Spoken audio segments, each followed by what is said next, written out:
Thani Mohamed Swalihi a vu le jour en 1972 à Sada, sur la côte ouest de Mayotte. Avocat de formation, ce père de famille de 3 enfants a exercé au barreau de Mayotte à partir de 1999. En 2011, Thani Mohamed Swalihi devient sénateur de Mayotte sous l'étiquette d'hiver gauche, puis siège sur les bancs du groupe socialiste. Membre de la commission des lois, l'enfant de Sada rejoint en 2017 le groupe La République en marche. La même année, il se voit élu vice-président du Sénat. Chers collègues, la séance est reprise. Ça n'a pas été simple parce que c'était une première fois.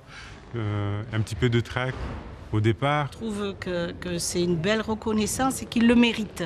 Parce qu'il a la sagesse, il faut être un peu sage pour présider ces débats, il a la sagesse, l'autorité. Personnalité marquante, Thani Mohamed Swalihi enchaîne 3 mandats consécutifs de sénateur du 1er octobre 2011 au 21 octobre 2024, soit 13 ans et 20 jours.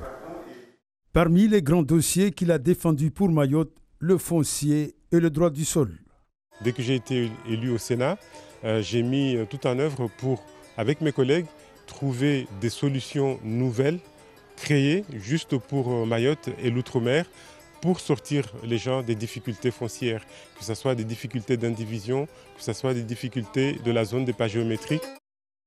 C'est dangereux de ne rien faire et justement d'attiser des haines. Parce qu'aujourd'hui, ce qui se passe à Mayotte, c'est que les communautés vont s'affronter. Le 21 septembre 2024, celui qui est défini comme un personnage discret et autoritaire est nommé secrétaire d'État chargé de la francophonie et des partenariats internationaux. Il devient le premier Mahorais à entrer au gouvernement.